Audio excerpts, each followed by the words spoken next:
This is Marilyn Geary. It's October 23rd, 2009. I'm at the studio of Steve Emery at 38 San Francisco Boulevard in San Anselmo, California. With me here is Laurie Thompson. She's librarian at the Antique Kent, California room of the Marin County Free Library, and two award-winning video producers, Harris Cohen and Kramer Herzog. And this interview of Steve Emery is funded by a California Story Fund grant from the California Council for the Humanities, and is part of Marin Mindscapes, a project that's collecting stories of Marin County artists.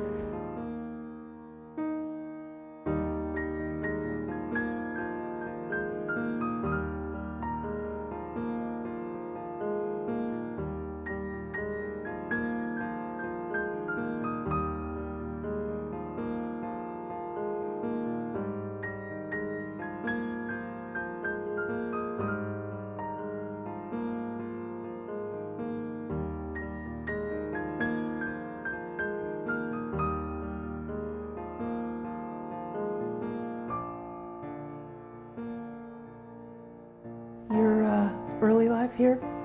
I was born in Fairfax, raised in Fairfax, in a cul-de-sac, Muriel Place, which was 10 houses on a dead-end street with a creek at the end.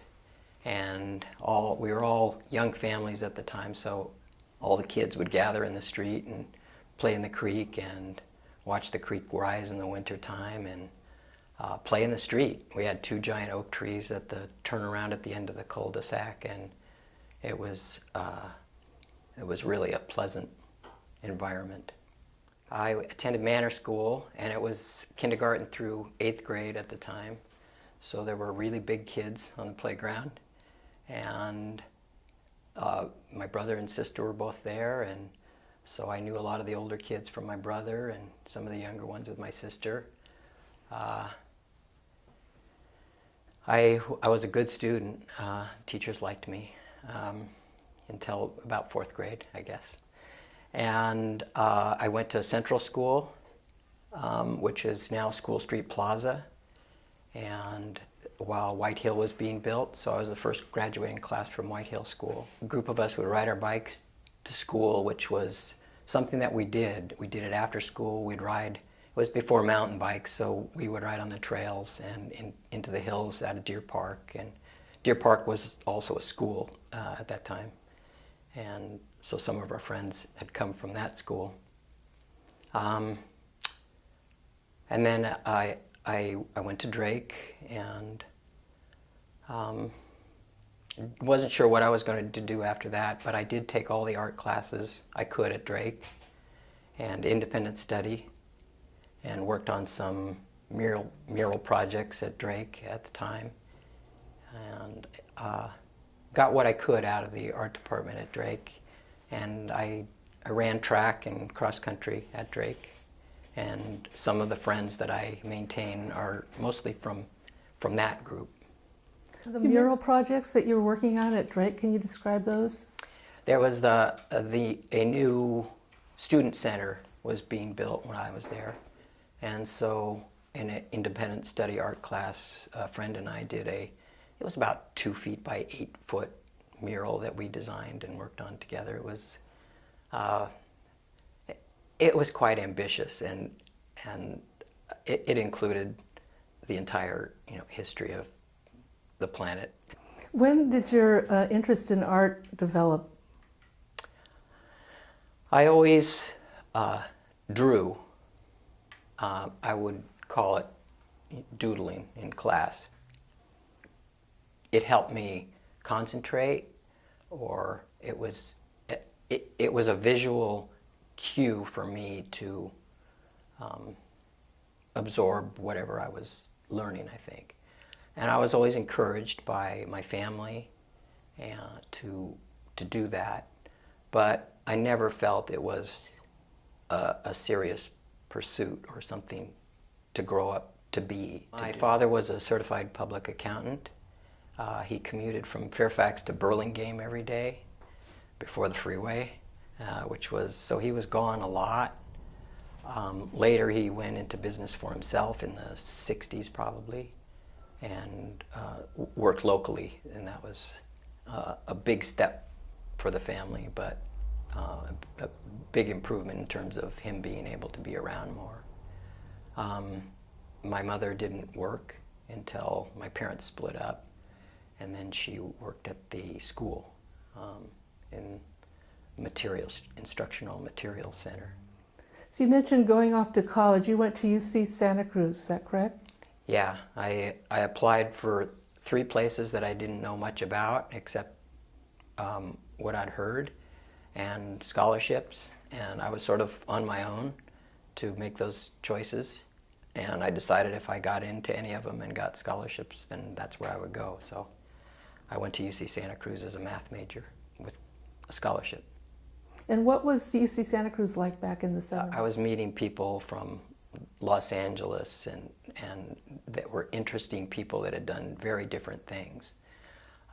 My friends and I grew up camping and hiking and biking in the hills, and suddenly we were with kids that did other things. And it was very eye-opening, but we were in my kind of environment. We were in the redwoods, and we explored the campus and the environment and the natural world that Santa Cruz was plopped in the middle of there. So it was very educational without even taking my first class. And at what point did you change from a math major into art? What happened there? I dropped out my second year. It was, I believe we'd just bombed Cambodia. And I decided that I didn't really know what I wanted to do. And so it seemed pointless to continue there. So I took a break, and I worked on a ranch in Napa. And after a while, I knew I wanted to go back to college. I did a lot of drawing. We had a pretty good printmaking facility and stone lithography. So I loved the idea of drawing on rock. And there's a process where you draw with grease and you etch it, and there's a water grease resistance, but basically you're drawing on a smooth piece of limestone. And there was something that was very connecting about that. I've always loved rock, and so that was my main medium, was stone lithography. I also learned silk screen printing. I understand Tom Killian was also at UC Santa Cruz at the same time. I'm wondering if you knew him at that time. I was involved with a printmaking co-op that came from a group, while we were still students, was sort of a printmaking, and we established a co-op downtown in Santa Cruz behind the store of somebody that was very wanted to be involved with art somehow. So we set up a studio behind her store and had an etching press. And I didn't know Tom at school that I remember, but I remember hearing that there was a woodblock printer out there that was doing things. So I don't think we crossed paths there, but we have many times since then. And at what point did you meet Kathleen? We were actually in that first aquatint class that I took. And then a couple of years later, she was part of the class with Jack Cooper that we built the studio downtown together. And how did your relationship develop? There was a giant billboard outside the Santa Cruz Art Center, and we decided that the building should rent it, and have a design competition to get people in there for those people that were running the galleries. That we were more of a working studio, but I submitted my designs for the billboard competition and won them. So it was a 9 by 34 foot billboard that was all in 3 by 4 foot paper panels that I had to then carry out. So Kathleen had a background in graphic design and arts, and that included lettering, so she did the lettering for my billboard. So that was the beginning of a beautiful relationship. That after we were done with the Santa Cruz Art Center and it was time to move on, we went to Europe for 5 months. And what did you do in Europe? What did you see? We sort of followed the roots of art history. We wanted to see those things we'd seen in art history slideshows and life. And so that, from there we went to, we had a little trip to Corsica because I had my aunt was from Corsica. So we visited her parents briefly and then ended up in Crete for 6 weeks. And not very many tourists were in Crete at the time, so all the restaurants were trying to get people in. So we went in and met somebody from Monterey who taught music in Monterey, and great family. He was on sabbatical, and a poet and a printmaker. And this family found out we were a Calitechnic, which is the artist, and they had to close to build a second bathroom. So they proposed a mural on their warped green masonite panels, and it was about 5 feet by 6 feet, and so we painted a mural on their green masonite panels took us about 3 weeks. And it was the harbor, so it had the Venetian port, lighthouse with the boats beautiful boats tied up out in front. So at what point did you come back to the States? From Greece, we flew to Detroit, which is where Kathleen's from, and spent time with her mother. We had $23 left. So we got a drive-away Mercedes, which needed to be transported to San Francisco. So it comes with $100 if you get it there. So we drove a Mercedes across the country and landed here and collected our $100. And both my grandmothers, who were still living in San Anselmo when we left, they both died while we were on this 5-month trip. So we had 2 houses in San Anselmo that we sort of shared time with. My sister was also living at my other grandmother's house, and then this one was, I guess, being cleaned up.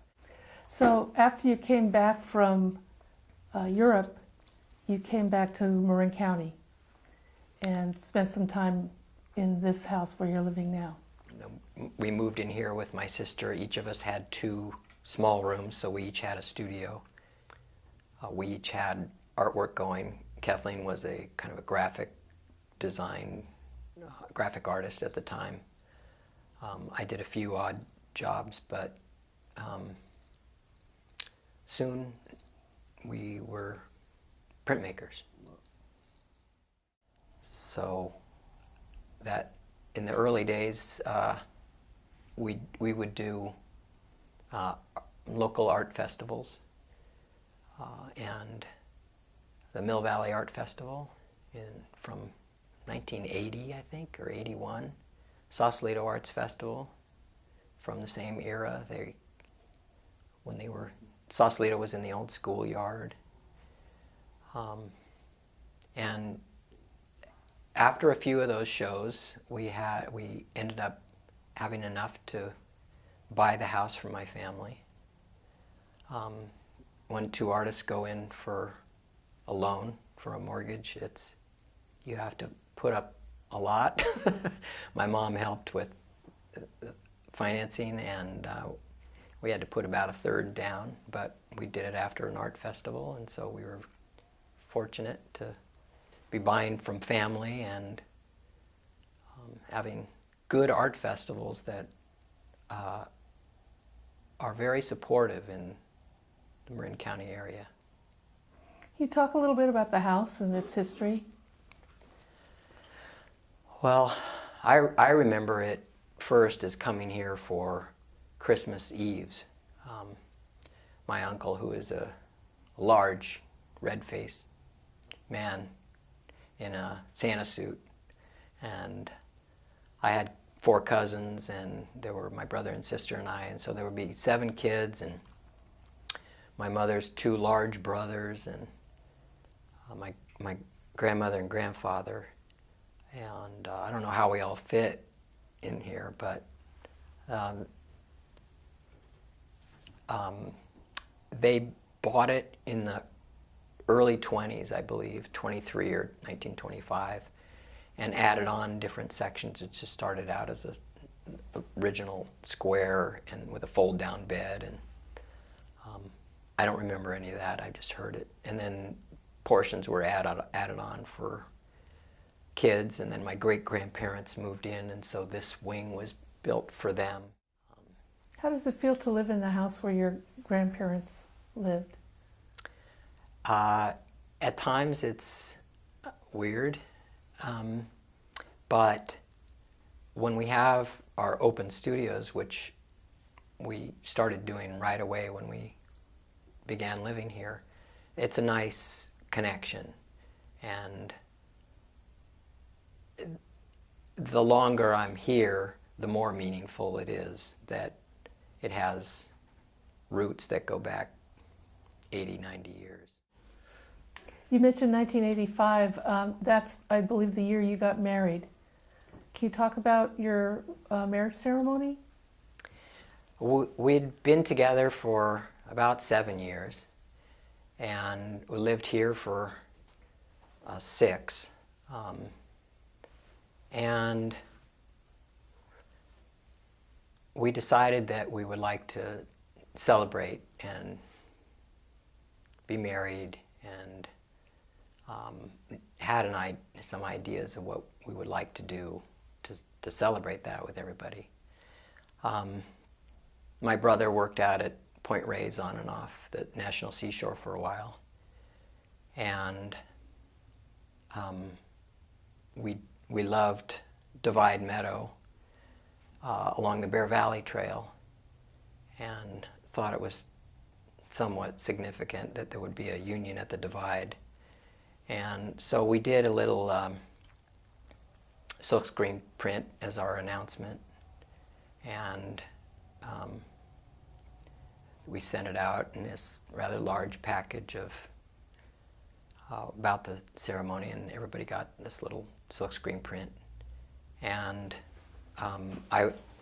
some of my college roommates were musicians, one of which played the trumpet, so he played in a brass quintet. So they agreed to haul their large instruments out there, 1.5 miles, and another friend who was in the music and film industry, and he composed a piece for us that the brass quintet played. We had 150 people out there in the meadow, facing downhill in the meadow, and Kathleen and I were up in the trees, and I had made my own frog suit, so I came down with Kathleen in my frog suit, and from afar one of her friends asked, "Oh, how tacky, he's wearing green." But then when we got close enough, my brother and her sister had done a little introduction that was full of bad puns, and she kissed the frog and I took it off, and then we proceeded to each tell stories for about 45 minutes, and about things we'd done together and why we enjoyed each other and what we planned to do together. And after that, I don't remember much. I remember being way up in a chair, hoisted by a bunch of friends, and glad I survived it. It was fun. It was a nice day, and everybody made it home. What's it like being married to another artist? Well, I often tell people that, she copies everything I do. But then she says the same thing. But we each have always had our own work. We've done a lot of work together. The silk screens was a really good way for us to work together as a team. It was her artwork, but it was a very divided labor, and we had to proof things together, and then once it was right, it was sort of my responsibility until the next phase, and then she would have to work on it and then work with it together.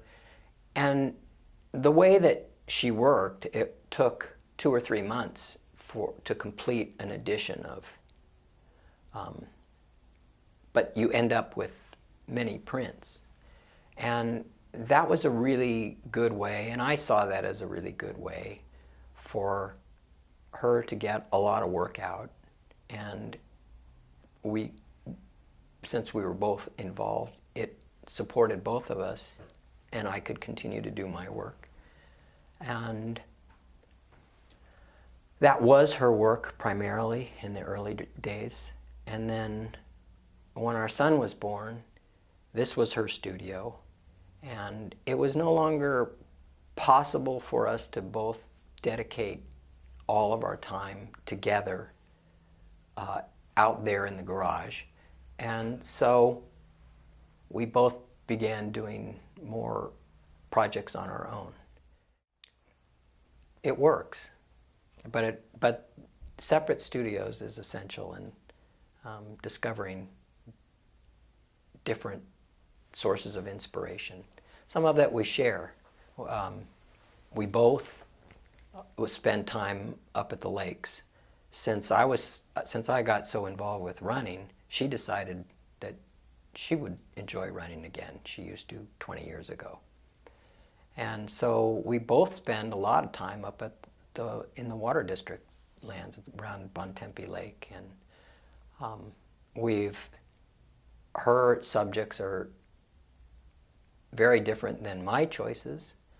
And so it's the same places, the same sources of inspiration, but seen very differently. Kathleen goes for a more open, panoramic vista, and I see more myself moving through a landscape. That even if I'm out there, however long I might stop, whether in the early 90s I was going out painting a lot, but it's still just passing through. And especially now that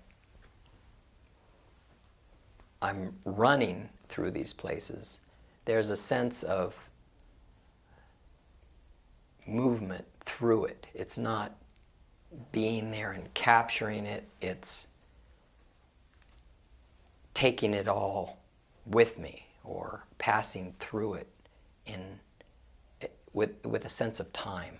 So I tend to focus smaller and some form of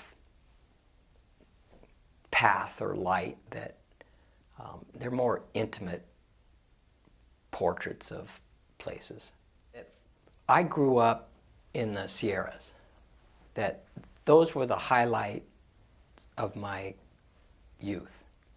We would go to this wonderful place in the Sierras every year, and it was just granite and water, and we would slide in the rock slides and swim all day, run barefoot, and even today that's where I feel most at home. And I'm not there often enough to work from that. But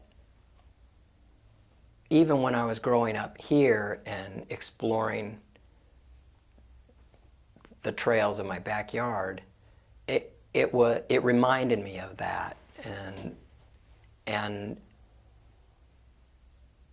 it was a similar experience to that. It was still being out there and breathing fresh air and hearing sounds that you pay attention to if you know what they are. Well, getting back to the garage where you started out doing the silkscreen printing, can you talk about the process of creating one of those prints? Well, after the first few years of experimentation and somewhat simple images, it was apparent that Kathleen had bigger, more involved ideas. So as we got better and worked out the equipment and technical details, the edition size would grow, which meant starting with a stack of paper that's like this, 200 sheets of fine quality paper. And the way she works is largely background to foreground, and then in the foreground, light to dark. That's the way the printmaking process works with what it is that she wants to do in a landscape form. So the skies are not one color, they're multiple colors, but it's one screen. So that involves mixing separate colors and blending them on the screen and then bringing them across slowly so that it has time to roll over. And what kind of work were you doing in this period of your own? I was mostly a drawer. It came from, I liked drawing. I liked colored pencil and pastel. I was experimenting with taking a drawing more than one direction at a time. I would print my own screen prints with very simple early elements, like with different colors, and print 8 of them, maybe in different colors, but with the same stencils, the same basic starting lines. And then I would put them all up and take one direction and another direction. So I painted out in Point Reyes for about a week before the fog came in, and then I thought my painting days were over, but I started out, got to the Alima Hill and saw the fog and stopped there and took my stuff and went out and explored the whole Alima Bolinas Ridge. Often I would go out and do 5 or 6 different things. I've never been a outdoor fast painter, but I put down reminders and I would go back to those places and I would put them up in my studio and crop them and work them, finish them back in my studio. I took pictures after the day was done, or the pieces that I might be working on. Often I would go back out to the places and then beyond, because I'd already painted the first spot, and then look back and paint the other side of what I'd done the day before. And that was an interesting experience of, like, I still had the memory of what it was like to be looking the opposite direction for a long period of time, studying a particular boulder tree shadow, and then being on the other side and having something completely different, but it was the same. It was sort of it was sort of that reminder of passing through it, having an element of time as part of the setting. And from my printmaking experience of layering, I decided to give acrylics a try. I'd never liked the idea because they're very plasticky on a sealed surface, but on a fine hot press watercolor paper, diluted, it just makes for transparent layers that don't come back up when you go over them. So I could be very sketchy in early stages of these paintings, very transparent, and get them back into my studio and still be able to put more darker, deeper elements in for the composition. Each paper has its own inherent texture that after a certain amount of transparent layers, it eventually does seal the surface. So even the darkest, deepest spaces then have their own texture, which is the texture of the paper. So it's not a brush stroke texture, it's the paper texture. You have two very distinct bodies of work. One is more the landscape, intimate landscapes, and the other's very different. Can you talk about your other body of work a little bit? The other body is as close as I get to not having a concept when I approach a blank sheet. But there is always an element of a certain curve or form that I want to start with. So that's, I don't know what to call them, but there's often an element of music in them. Music has always been influential, and it's not the music so much as the thinking about a form of art that goes with music. So I've started to think of my latest pieces along those lines as lyrical, being like the words to a song, that a melody. I've always played piano, and I also play accordion. I play with 5 people that I graduated from high school with, and we play here mostly, and twice now in public at art receptions. And it's really fun. And I've always wanted to write music, but I never have until recently, and so it's a start. I didn't know how to do that. I didn't know the process. So I wrote my first song, and we've been singing that. And I love singing, so that's become more of a part of it. And Kathleen loves singing, and it's something that we didn't know about each other probably even when we got married. So she's joined us as one of our backup vocalists. And it's just really fun to play music. I see that one of your paintings became on the cover of Barry Spitz's Tamalpais Trails. Can you talk about how that came about? Barry's a neighbor, and he lives just across the field. He's always come by our open studios, loves both of our work, and has traded, always bought Kathleen's note cards, and loves Mount Tam, and loves the Dipsy and those traditions and histories of Mount Tam. So when he did his trail book, he used his original version, he used an image of Jim Vitex on the cover, who was an old friend of my father's. So I knew Jim for going way back. And then it got to the 4th or 5th edition, and then he used one of Kathleen's images.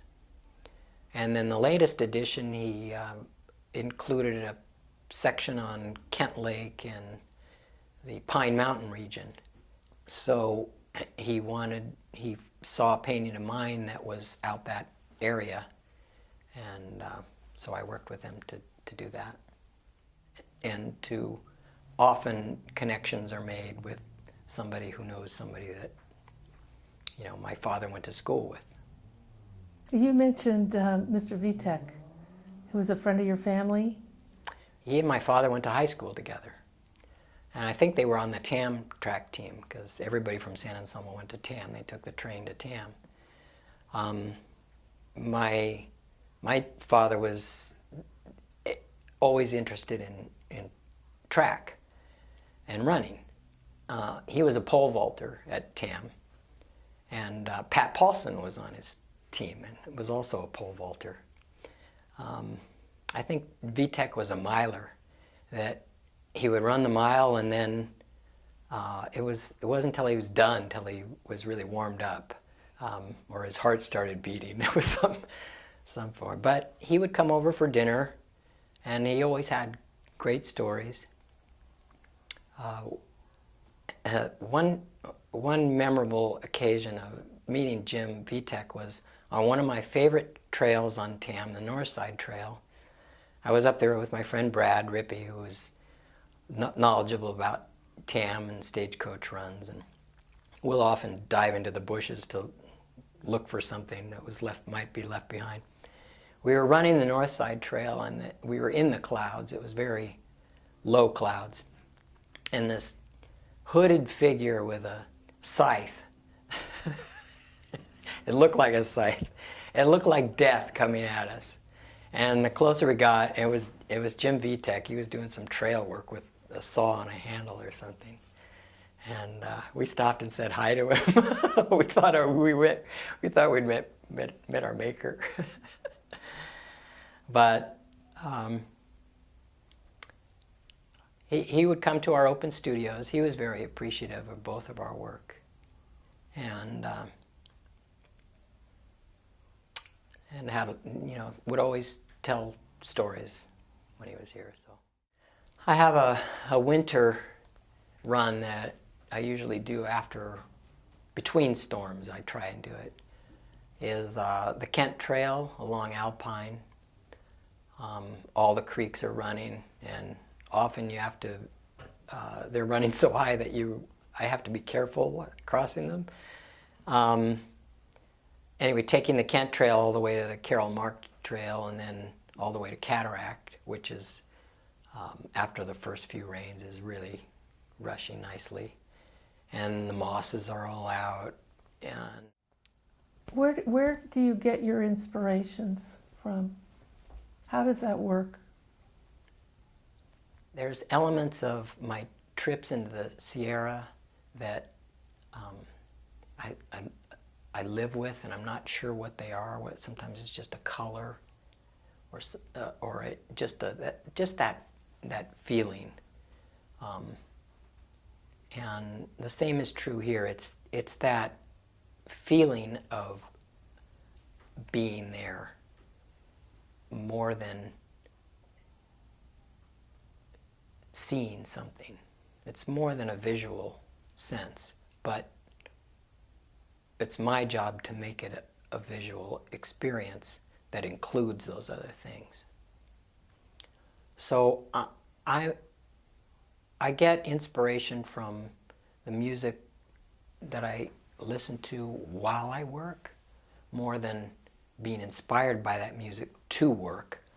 But the music enters part of those same shapes and colors that I start with and find in the natural world. And how you got initially involved in the Marinscapes art show. Can you talk a little bit about that? Yeah. Kathleen was instrumental in the beginnings of the Marinscape show. Mimi Griffin, who was on the board at the time, they were having garage sale, flea market type fundraisers, and asked Kathleen for some posters. And the artwork that Kathleen donated made more money than the other things that they. So they saw some potential there. So it was because of Mimi Griffin that we became involved. She was an old friend. Her daughter was a friend of ours and still is. So that started Kathleen's involvement with them. And I was not doing landscape at the time, but soon afterwards was, and then have been a part of that show ever since. What's it like to have lived in the same place where you grew up and know all these people and have all these connections? It's very, I think, unusual for this kind of continuity. It wasn't until later that I started feeling like claiming this as my home. This was, my sense of place was this place, and that it was meaningful that this is the home that my great-grandparents lived in for a while, and that my mother grew up in. The older I get, the more I enjoy being able to say that this is where I grew up.